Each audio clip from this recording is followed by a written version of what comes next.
नमस्कार मेरे प्यारे साथियों, कैसे हैं आप सब लोग। आशा है कि आप सब लोगों की जो पढ़ाई है बहुत ही शानदार तरीके से चल रही होगी। और पिछली क्लास में हमने संविधान में पढ़ रहे थे नीति निर्देशक तत्वों के बारे में, जिसमें हमने पढ़ा था कि नीति निर्देशक तत्व क्या है, इनका महत्व क्या है, उद्देश्य क्या है ना। फिर हमने देखा था कि नीति निर्देशक तत्वों का वर्णन कहाँ से कहाँ तक लिया है। तो हमने देखा था 36 से अनुच्छेद 51 तक इनका वर्णन देखने को मिलता है। और सबसे इम्पोर्टेंट बात ये थी आपकी, ये कहाँ से लिए गए। तो नीति निर्देशक तत्व जो है आपके, वो आपके आयरलैंड से लिए गए। फिर हमने कुछ अनुच्छेदों के बारे में पढ़ा था और 3 विचारधाराओं के बारे में हम चर्चा कर रहे थे। कौन कौन सी विचारधारा थी आपकी। पहली थी समाजवादी विचारधारा, या जिसको हम सिद्धांत कहते हैं। दूसरा था आपका गांधीवादी विचारधारा या गांधीवादी सिद्धांत जिसको कहते हैं। तीसरा हम पढ़ रहे थे उदारवादी।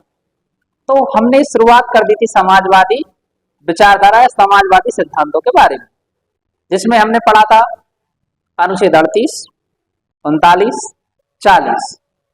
फिर अनुच्छेद 41 भी पढ़ा था। 41 में क्या दिया गया था आपका कि बेरोजगारी, बुढ़ापा, बीमारी और विकलांगता के मामलों में कार्य करने, शिक्षा पाने एवं सार्वजनिक सहायता पाने के अधिकार के बारे में चर्चा की गई थी। किस में की गई थी आपकी, अनुच्छेद 41 में की गई थी, है ना। फिर अनुच्छेद 42 में क्या कहा गया था कि राज्य काम के न्याय संगत और मानवीय परिस्थितियों को सुनिश्चित करने एवं मातृत्व राहत के लिए प्रावधान करेगा। यानी इसमें कहा गया था कि सभी कामगारों के लिए न्याय संगत एवं मानवीय परिस्थितियों में जो सही है, सबके अनुकूल है एवं मातृत्व यानी अगर महिलाएं गर्भवती होती हैं तो उनको कुछ छूट के प्रावधान दिए जाएंगे। ऐसी जो है आपकी राज्य सरकार व्यवस्था करेगी। चलिए आप लोग जल्दी से इस क्लास के लिंक को शेयर कर दीजिए और अब हम इस सेशन को आगे बढ़ाने वाले हैं, ठीक है ना। और ये हमारा होने वाली क्लास कौन सी, पार्ट 2 होने वाली है ना। चलिए तो हेडिंग डाल लीजिए। अब हम क्या पढ़ रहे हैं आपका, तो आप कहोगे सर हम समाजवादी सिद्धांत पढ़ रहे हैं। क्या पढ़ रहे हैं हम इसमें, तो आप हेडिंग डाल लीजिए समाजवादी सिद्धांत।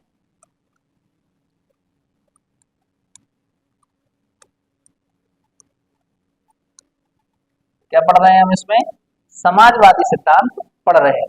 अब समाजवादी सिद्धांतों में अब जो हमारा अगला आर्टिकल आने वाला है तो उसका नाम लिख लीजिए आप, अनुच्छेद 43।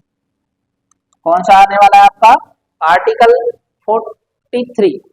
तो इसमें क्या बताया गया है, तो याद रखिए आप, अनुच्छेद 43 हमें क्या बताता है। इसमें कहा गया कि राज्य जो है सभी कामगारों के लिए, राज्य सभी कामगारों के लिए निर्वाह योग्य मजदूरी और एक उचित जीवन स्तर सुनिश्चित करने का प्रयास करेगा। ऐसा कहा गया कि राज्य सरकार ऐसा कुछ मजदूरी निर्धारित करेगी जिससे जो काम करने वाले मजदूर हैं उनका जीवन निर्वाह हो सके, है ना।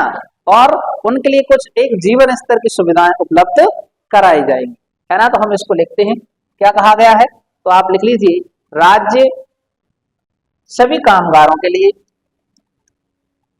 राज्य सभी कामगारों के लिए, राज्य सभी कामगारों के लिए निर्वाह योग्य मजदूरी, निर्वाह योग्य मजदूरी, ठीक है ना, और एक उचित जीवन स्तर,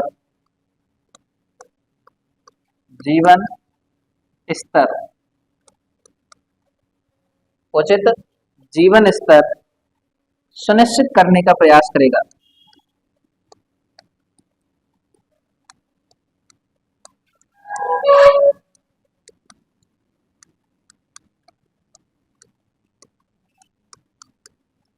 तो जी आपको याद रखना कि आर्टिकल हमारा 43 क्या कहता है कि राज्य सभी कामगारों के लिए निर्वाह योग्य मजदूरी और उचित जीवन स्तर सुनिश्चित करने का प्रयास आपका करेगा। इतना क्लियर है। अब देखिए यही हम बात करते हैं कौन से की, तो यहाँ एक और अनुच्छेद आता है आपका, जिसका नाम है अनुच्छेद 43A। तो आप लिख लीजिए कौन सा आता है आपका, तो आप बात करोगे अनुच्छेद 43 का ए। अब बात आती है इसमें क्या कहा गया है, तो इसमें कहा गया है कि उद्योगों के प्रबंध में श्रमिकों की भागीदारी सुनिश्चित करने के लिए राज्य कदम उठाएगा। यानी इसमें कहा गया है कि आपके उद्योगों का विकास हो रहा है, तो उसमें प्रबंध में, यानी उसको जो उद्योगों को चलाने के उसके मैनेजमेंट में श्रमिकों का क्या योगदान है, उसको सुनिश्चित करने के लिए राज्य आपके कदम उठाएगा। तो याद रखना, इसमें लिख लीजिए आप, क्या कहा गया, उद्योगों के प्रबंध में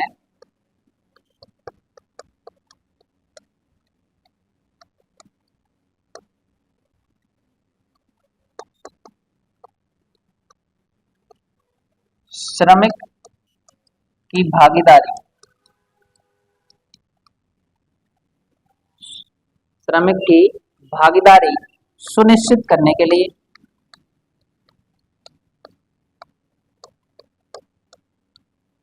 सुनिश्चित करने के लिए राज्य कदम उठाएगा। तो जी आपको याद रखना, ये हमने कौन सा आर्टिकल पढ़ लिया है, आर्टिकल 43 और आर्टिकल 43A, दोनों के बारे में हमने चर्चा कर ली है। अब इसके बाद हम आगे बढ़ते हैं।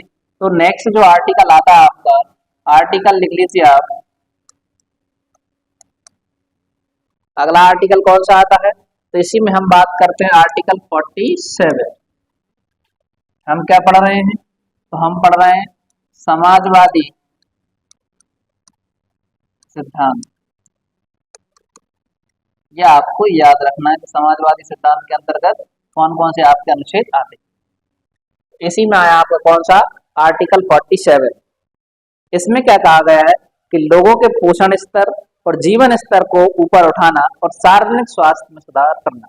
याद रखना, आर्टिकल 47 में क्या कहा गया है कि लोगों के पोषण स्तर और जीवन स्तर को ऊपर उठाना और सार्वजनिक स्वास्थ्य में सुधार करना। तो इसमें आप लिख सकते हैं, इसमें कहा गया है लोगों के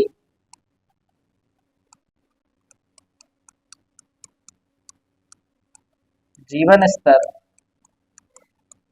आप लिख लीजिए लोगों के जीवन स्तर और पोषण स्तर को ऊपर उठाना,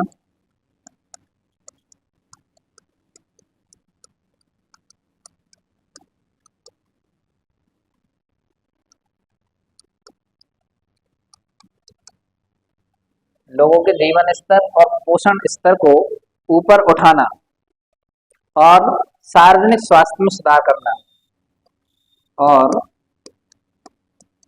सार्वजनिक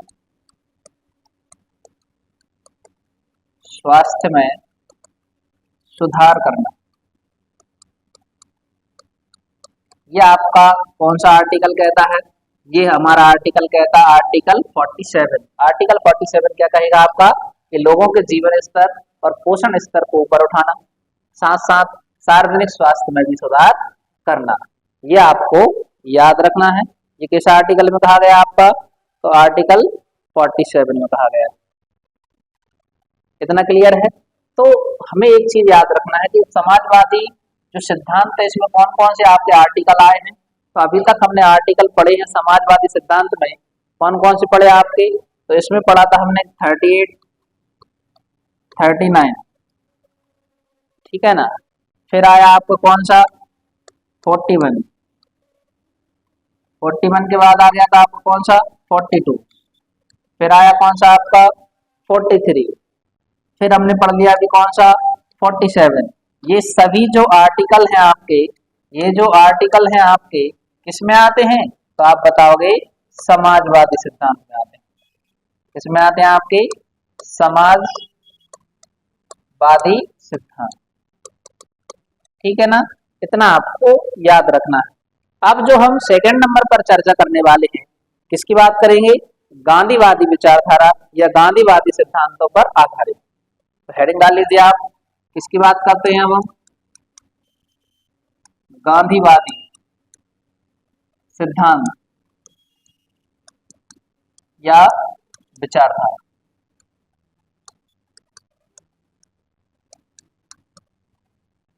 अब हम इनकी चर्चा करने वाले हैं। इसके अंतर्गत कौन कौन से आपके आर्टिकल आते हैं, ठीक है ना। देखिए ऐसा नहीं है कि आप कहो कि इसमें अलग है उसमें अलग है, कॉमन दोनों में भी आपके आ सकते हैं ना, लेकिन बस उनका आपको याद करो कौन सा पॉइंट उठाया गया है उस आर्टिकल का, है ना। अब हम यही बात करते हैं किसकी, अनुच्छेद आर्टिकल 40 क्या कहता है। इसमें कहा गया राज्य ग्राम पंचायतों को स्वशासन की इकाइयों के रूप में संगठित करने के लिए कदम उठाएगा। इसमें क्या कहा गया है कि राज्य जो है ग्राम पंचायतों को स्वशासन की इकाइयों के रूप में संगठित करने के लिए कदम उठाएगा। तो आप मेरे साथ लिख लीजिए, इसमें कहा गया है राज्य ग्राम पंचायत की इकाइयों को, राज्य ग्राम पंचायतों को स्वशासन की इकाइयों के रूप में संगठित करने का प्रयास करेगा। ये आपको याद रखना है। क्या कहा गया है कि राज्य जो है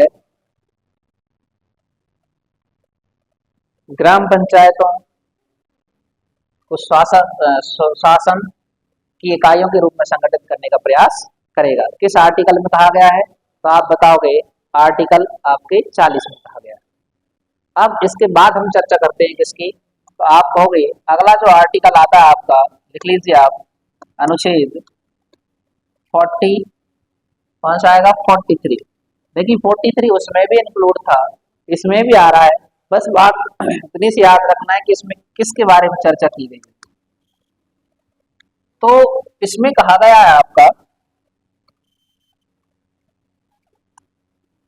इसमें कहा गया है 43 में कि राज्य ग्रामीण क्षेत्रों में व्यक्तिगत या सहकारी आधार पर कुटीर उद्योगों को बढ़ावा देने का प्रयास करेगा। याद रखना है, इसमें क्या कहा गया है कि राज्य ग्रामीण, क्या कहा गया है, राज्य ग्रामीण क्षेत्रों में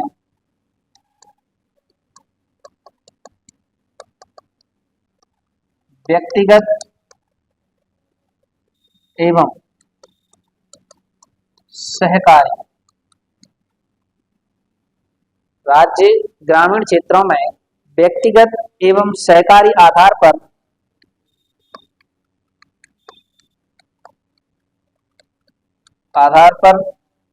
कुटीर उद्योगों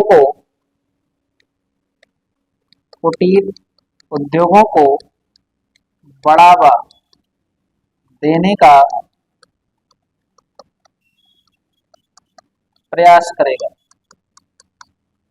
ये आपको याद रखना है, बहुत ज्यादा इंपॉर्टेंट है आपकी ये वाला, है ना। कई बार एग्जाम में पूछा भी गया है कि बताइए किस आर्टिकल के तहत जो है राज्य ग्रामीण क्षेत्रों में व्यक्तिगत या आपके सहकारी रूप में कुटीर उद्योगों को बढ़ावा देने का प्रयास करेगा। तो आप बताओगे आर्टिकल 43 में इसकी जानकारी हमें मिलती है। इतना क्लियर है या नहीं? अरे बोलो मेरे प्यारे साथी, है ना। आपके चेहरे पर मुस्कान होनी चाहिए और अपने हाथ में पेन चलती रहनी चाहिए, है ना। अब देखिए, अब हम बात करते हैं इसी में, अगला आता है आपका आर्टिकल, लिख लीजिए, इसी में आर्टिकल आता है आपको 43 हमने पढ़ लिया था, 43A उसमें देखा था, इसमें आ रहा है आपको कौन सा 43B।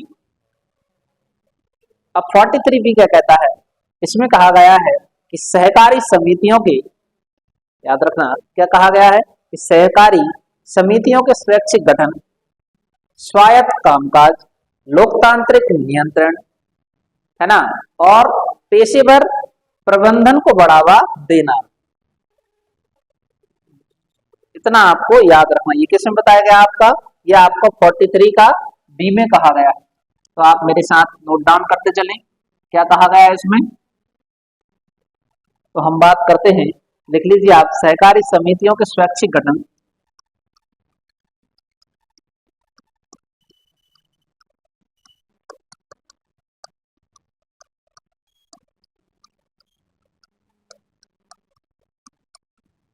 सहकारी समितियों के स्वैच्छिक गठन, स्वायत्त कामकाज, स्वायत्त कामकाज, लोकतांत्रिक नियंत्रण,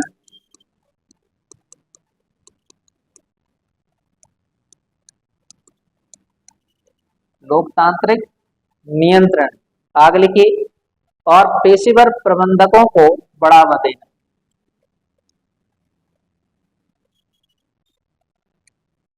और पेशेवर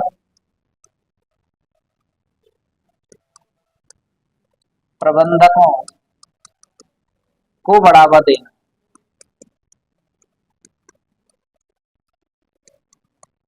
ये किसमें कहा गया आपका? ये कहा गया आर्टिकल 43 का बी में कहा गया है। इतना अपने याद रखना। अब बात आती है नेक्स्ट जो हमारा आर्टिकल आता है उसका नाम लिख लीजिए। जो आर्टिकल आता है आपका अनुच्छेद लिख लीजिए 46।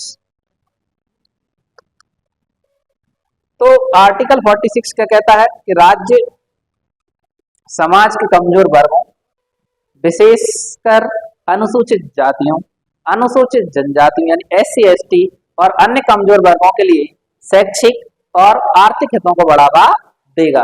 ये किसमें कहा गया है? आर्टिकल 46 में कहा गया है। क्या कहा गया है? तो आप लिख लीजिए, लिखना कि राज्य समाज में कमजोर वर्गों, राज्य समाज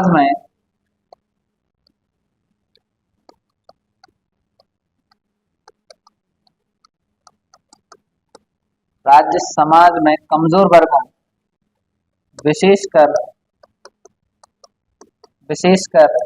SC ST है ना, अनुसूचित जाति और अनुसूचित जनजाति, SC ST और अन्य कमजोर वर्गों के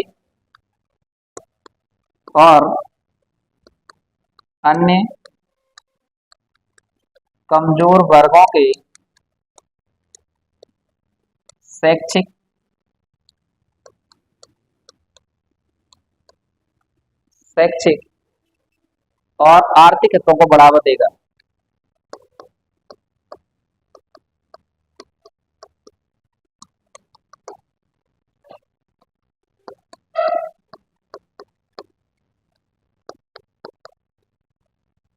तो ये हमें याद रखना क्या कहा गया है कि जो राज्य जो है समाज में कमजोर वर्गों यानी SC ST है ना और अन्य कमजोर वर्गों की आर्थिक और शैक्षिक हितों को बढ़ावा देगा, मतलब उनका संरक्षण उनको प्रदान करेगा, है ना। इतना आपको याद रखना है। अब हमने कौन कौन से पढ़ लिए? 43 हो गया, 46 हो गया। नेक्स्ट जो आपका आर्टिकल आता है उसका नाम लिख दीजिए आर्टिकल 47। इसी में भी आता है कौन सा?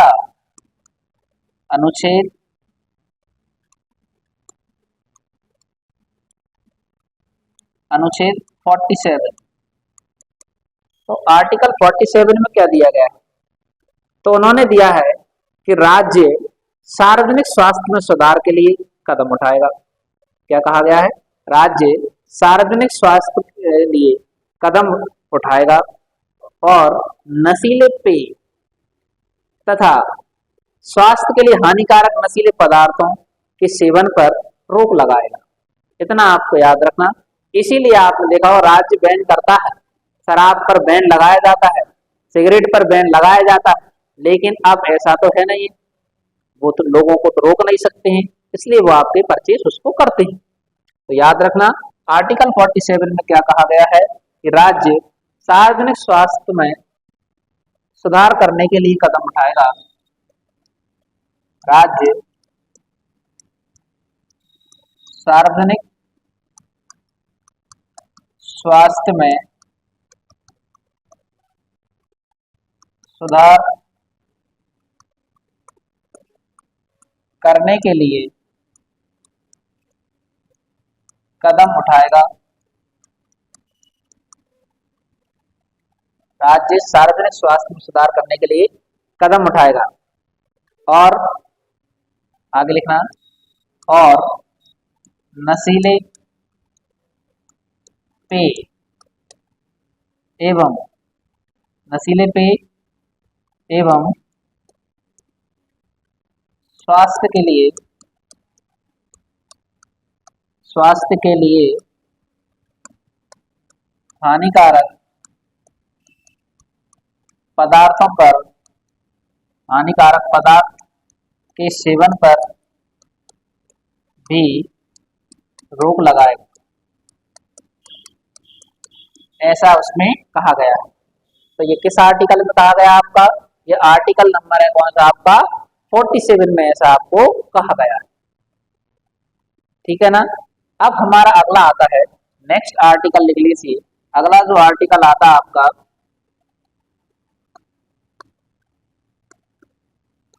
आर्टिकल 48। कौन सा आता है आपका? आर्टिकल 48। इसमें क्या कहा गया है? गायों, बछड़ों और अन्य दुधारू पशुओं के वध पर रोक लगाने एवं मवेशियों को पालने एवं उनकी नस्लों में सुधार करने के लिए कुछ राज्य प्रावधान करेगा। याद रखिए। तो इसमें लिख सकते हैं आप गाय, देखिए गाय, ऐसे लिख लो गायों कौमा बछड़ों, गायों हो गया आपका, कौमा बछड़ों और अन्य दुधारू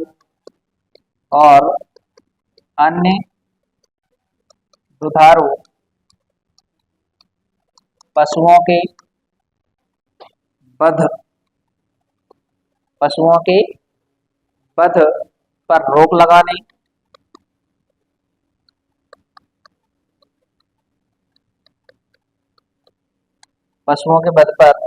रोक लगाने तथा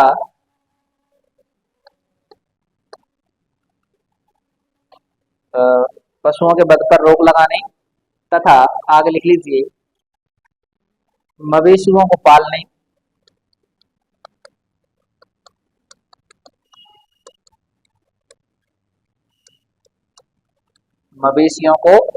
पालने एवं उनकी नस्लों में सुधार करने के लिए उनकी नस्लों में सुधार करने के लिए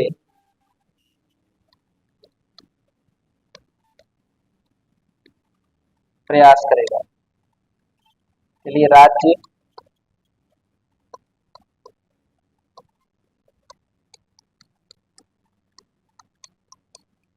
प्रयास करेगा। तो इतना आपको याद रखना है। किस आर्टिकल में दिया गया है?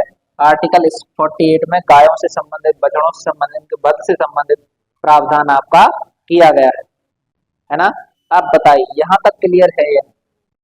बोलो यस या नो, यहाँ तक क्लियर है या? अब हमने कौन सी विचारधारा पढ़ ली है? तो हमने पढ़ ली है गांधीवादी विचारधारा। कौन सी पढ़ ली हमने? गांधीवादी विचारधारा पढ़ ली है। गांधीवादी विचारधारा में हम कौन कौन से आर्टिकल पढ़े हैं? तो गांधीवादी विचारधारा में हमने पढ़ा आर्टिकल 40, ठीक। फिर कौन सा पढ़ा हमने? 43, फिर 43 का बी, ठीक है ना। फिर कौन सा पढ़ा था हमने? 46, 47 और 48। इतना क्लियर है। अब हम पढ़ते हैं उदारवादी विचारधारा। कौन सी आती है अब आपकी? उदारवादी विचारधारा।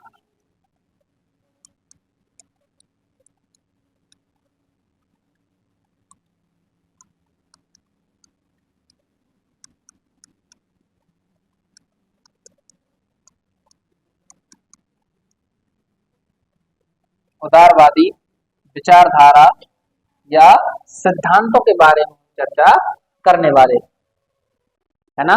चलिए देखिए, अब हम बात करते हैं कि उदारवादी विचारधारा के अंतर्गत कौन कौन से आते हैं। तो आप लिखिए अनुच्छेद, इसमें आता है सबसे पहले अनुच्छेद 44। कौन सा आता है आपका? आर्टिकल 48। इसमें कहा गया है भारत के राज्य क्षेत्र में नागरिकों के लिए एक समान नागरिक संहिता को सुनिश्चित करने का प्रयास करना। लिखना भारत के राज्य देखिए, भारत के राज्य क्षेत्र में नागरिकों के लिए नागरिकों के लिए समान नागरिक संहिता समान नागरिक संहिता को सुरक्षित करने का प्रयास करना,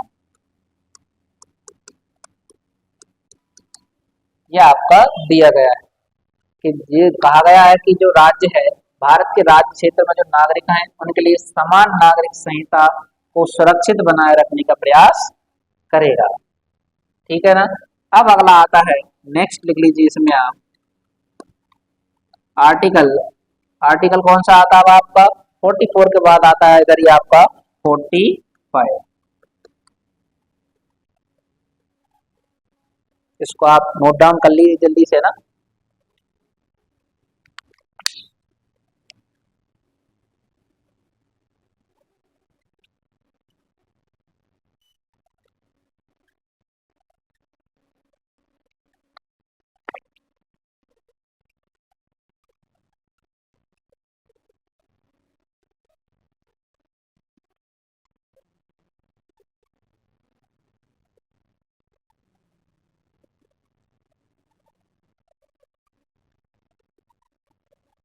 देखिए, अब जो हमारा आता है आर्टिकल 45, इसमें क्या कहा गया है कि सभी बच्चों को, किसको? सभी बच्चों को 6 वर्ष की आयु पूरी करने तक प्रारंभिक बाल्यावस्था देखभाल और शिक्षा प्रदान करना, ये राज्य का कर्तव्य रहेगा। इन्होंने क्या कहा गया है कि सभी बच्चों, लिखना, सभी बच्चों को 6 वर्ष, कितने? 6 वर्ष, आप ऐसे कितने वर्ष हैं? 6 वर्ष, 6 वर्ष की आयु पूरी करने तक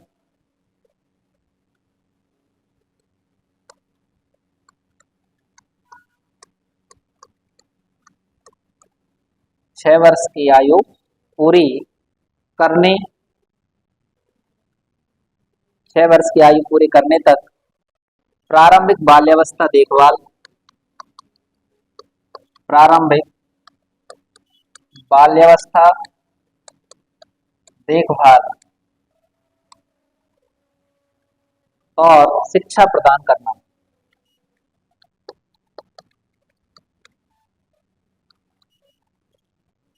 और शिक्षा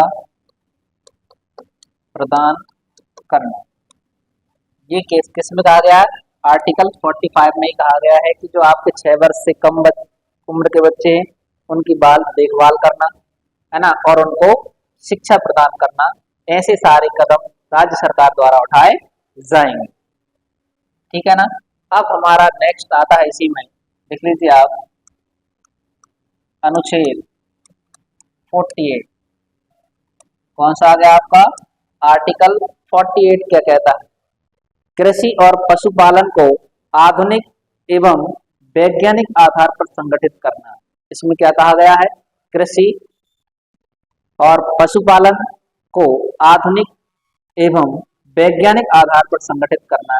उन्होंने अपना बताया था कि अब भारत सरकार चाहती है कृषि और पशुपालन को आधुनिक तकनीक पर, कृषि में आधुनिक टेक्नोलॉजी का उपयोग किया जाएगा जिसके तहत अधिक से अधिक आपका उत्पादन किया जा सके, है ना।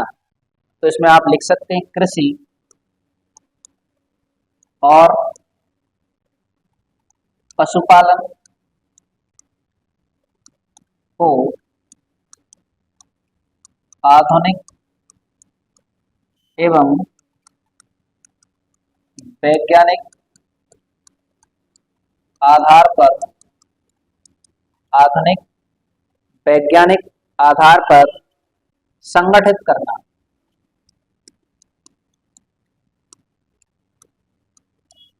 ये किस में कहा गया आपका? अनुच्छेद 48 में कहा गया है। इतना क्लियर है। अब हम पढ़ते हैं यहीं पर आर्टिकल जो है आपका अनुच्छेद 48 का ए आया है। 48 का ए आया है। इसमें क्या कहा गया आपका, तो आपको याद रखना है क्या कहा गया है इसमें कि पर्यावरण की रक्षा और सुधार करना तथा देश के वनों एवं वन्य जीवों की रक्षा करना। ये किसमें कहा गया आपका, आर्टिकल 48 का ए में कहा गया है कि पर्यावरण की रक्षा, पर्यावरण की रक्षा एवं सुरक्षा करना, पर्यावरण की रक्षा एवं सुरक्षा करना तथा देश के वनों एवं वन्य जीवों की रक्षा करना तथा देश के वनों एवं वन्य जीवों की रक्षा करना। ये किसमें कहा गया आपका, ये कहा गया आपका आर्टिकल 48 के ए में। इतना क्लियर है।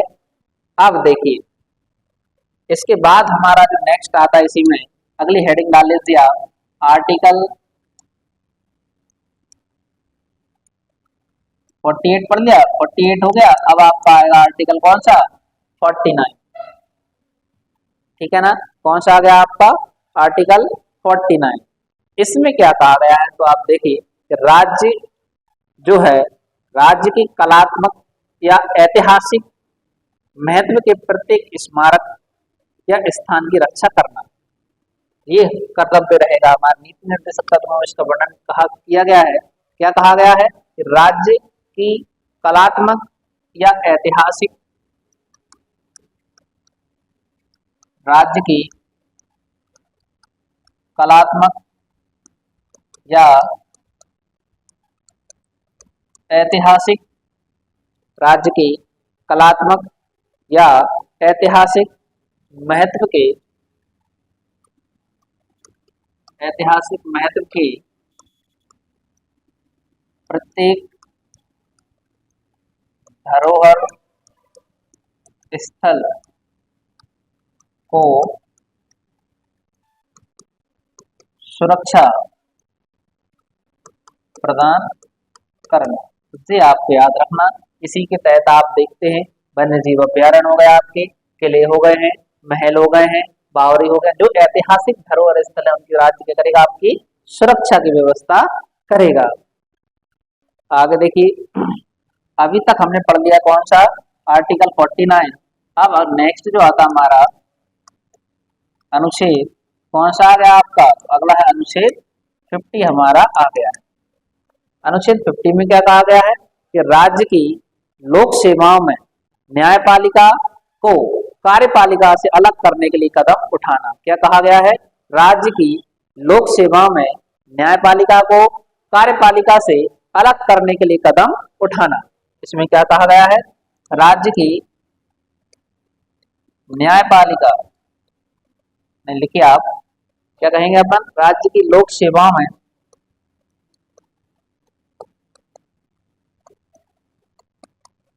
राज्य की लोक सेवाओं में न्यायपालिका को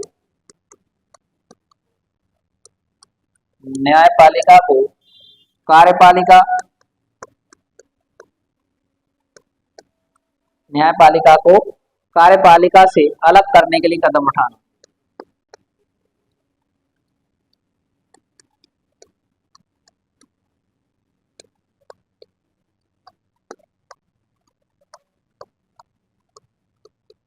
कदम उठाना, तो ये किसमें कहा गया आपका, आर्टिकल 50 में ऐसा वर्णन देखने को हमें मिलता है। अब अगला हमारा आता है आर्टिकल 51। कौन सा आता है, तो आप हेडिंग डाल लीजिए। नेक्स्ट जो हमारा आता है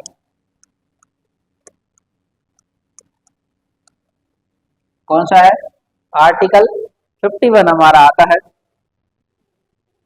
इसमें क्या कहा गया है, यह घोषणा करता है आर्टिकल 51 कि राज्य अंतरराष्ट्रीय शांति और सुरक्षा स्थापित करने का प्रयास करेगा। याद रखना क्या कहा गया आर्टिकल 51 में कि जो राज्य है अंतरराष्ट्रीय शांति और सुरक्षा स्थापित करने का प्रयास करेगा। तो आप लिख लीजिए क्या कहना आपने कि आर्टिकल 51 जो है यह घोषणा करता है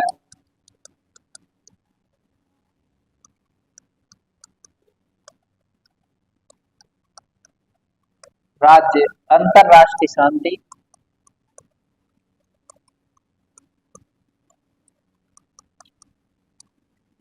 यह घोषणा करता है कि राज्य अंतरराष्ट्रीय शांति और सुरक्षा स्थापित करने का प्रयास करेगा। ये किसमें कहा गया आपका? तो ये हमारा कहा गया आपका आर्टिकल 51 में यही आपका कहा गया है। ठीक है ना? तो इतना आपको याद रखना है। इसी के बाद हम बात करते हैं राष्ट्रों के साथ न्यायपूर्ण और सम्मानजनक संबंध बनाए रखना, अंतरराष्ट्रीय कानूनों और संधियों दायित्वों के लिए सम्मान को बढ़ावा देना, मध्यस्थता द्वारा अंतरराष्ट्रीय विवादों के निपटारों को प्रोत्साहित करना। ये सब कहाँ पर वर्णन दिया गया है? आर्टिकल 51 में दिया गया है। तो हम इनको भी नोट डाउन कर लेते हैं, है ना? तो आप जल्दी से मेरे साथ इसको नोट करते चलिए। कौन कौन से और महत्व दिए गए हैं? पहला कहा गया है राष्ट्रों के साथ राष्ट्रों के साथ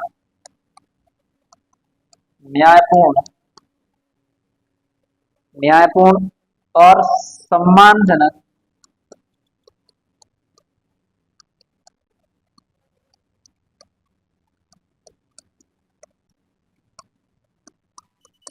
संबंध बनाए रखना। ठीक है ना? दूसरा क्या कहा गया आपका? तो इसमें सेकंड नंबर पर कहा गया है कि अंतरराष्ट्रीय कानून और संधि दायित्वों के लिए सम्मान को बढ़ावा देना।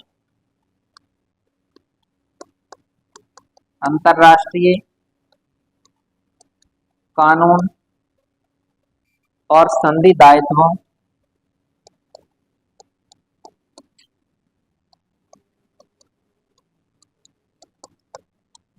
के सम्मान को बढ़ावा देना। ऐसा कहा गया अंतरराष्ट्रीय स्तर पर जो भी आपके कानून बनाए जाएंगे या आपस में संधि दायर की जाएंगी तो उसमें जो हमारा राज्य सरकार है या भारत सरकार है आपकी, वो उसमें सम्मान के तरीके से उसको बढ़ावा देगी और आगे बढ़ाने की कोशिश करेंगे। अब यही एक और बात आती है आपकी, क्या कहा गया है? मध्यस्थता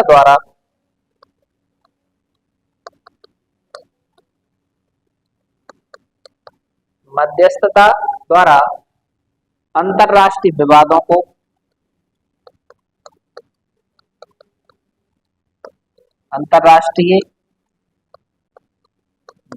को निपटाने का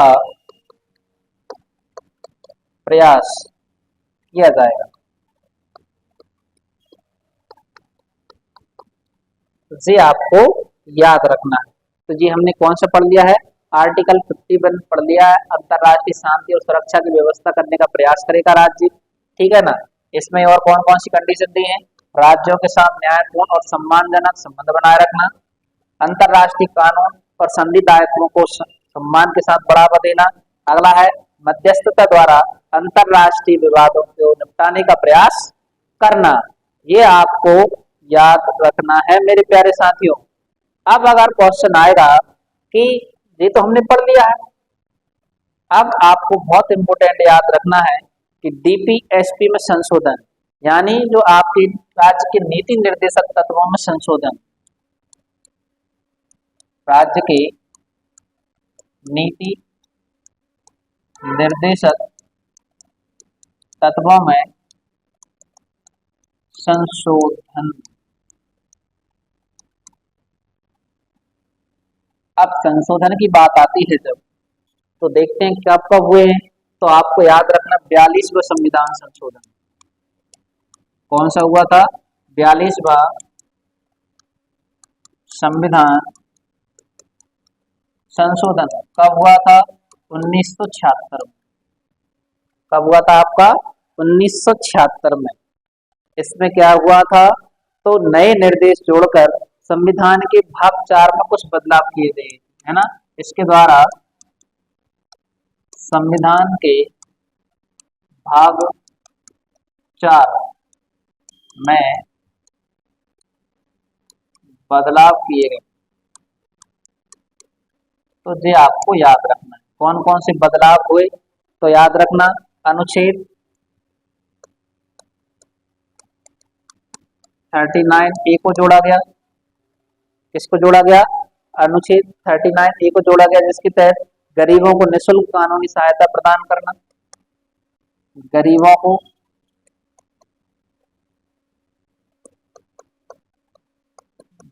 को निःशुल्क कानूनी सहायता प्रदान करना। अगला लिख लीजिए आप, अनुच्छेद 43A।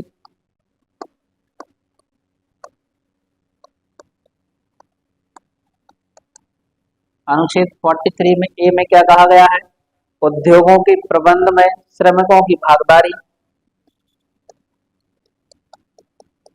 उद्योगों के प्रबंध में श्रमिकों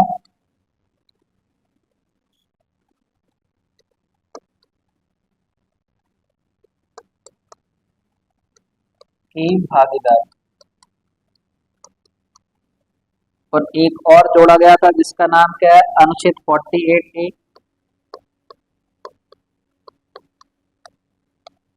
48A, इसमें क्या हुआ था? पर्यावरण की रक्षा और उसमें सुधार करना।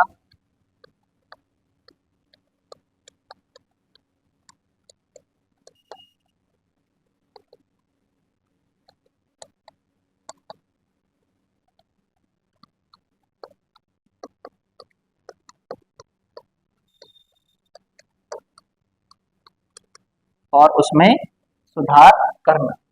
ये प्रावधान आपके कब किए गए थे? तो ये सब के सब 42वें संविधान संशोधन, है ना, 42वें संविधान संशोधन 1976 के तहत आपके किए गए थे। इतना आपको याद रखना है। पहले तो 42वां संविधान संशोधन हुआ, फिर आपका क्या होगा? इसी में आया था कौन सा? 44वां संविधान संशोधन। कौन सा हुआ आपका? तो हम बात करते हैं कौन सा हुआ था आपका। तो आप बात करेंगे 44वां संविधान संशोधन।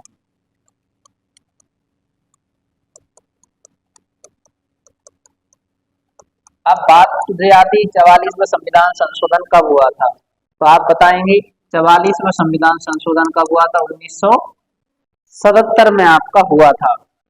इसमें धारा 2 को अनुच्छेद 38 में सम्मिलित किया गया, जो घोषित करता है कि राज्य विशेष रूप से आय में आर्थिक असमानताओं को कम करने और व्यक्तियों के बीच नहीं बल्कि समूहों के बीच स्थिति, सुविधाओं और अवसर संबंधी असमानताओं को खत्म करने का प्रयास करेगा। यानी इसी के तहत आया था कौन सा?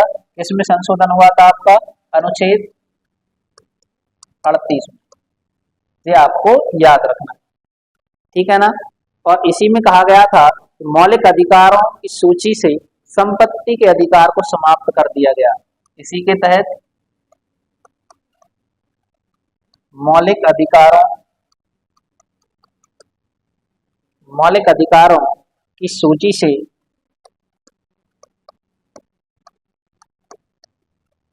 संपत्ति के अधिकार को समाप्त किया गया। ये आपको याद रखना। ये किसके तहत हुए आपके? तो आप बताएंगे ये संशोधन हो गया था आपका कब? आप बताओगे 44वें संविधान संशोधन के द्वारा। अब एक और संशोधन हुआ था जिसको बोलते हैं ना 86वां संविधान संशोधन अधिनियम। कौन सा हुआ था आपका? 86वां संविधान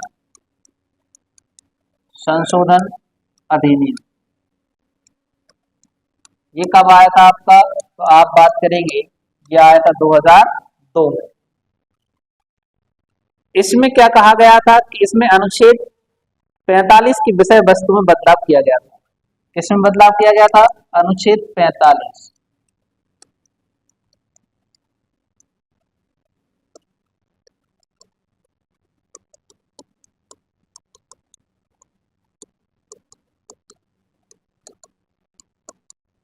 अनुच्छेद 45 की विषय वस्तु में बदलाव किया गया था और प्रारंभिक शिक्षा को अनुच्छेद 21A के तहत मौलिक अधिकार बना दिया गया।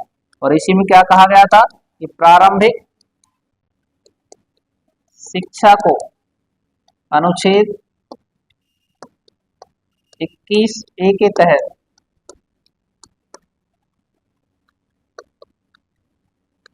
मौलिक अधिकार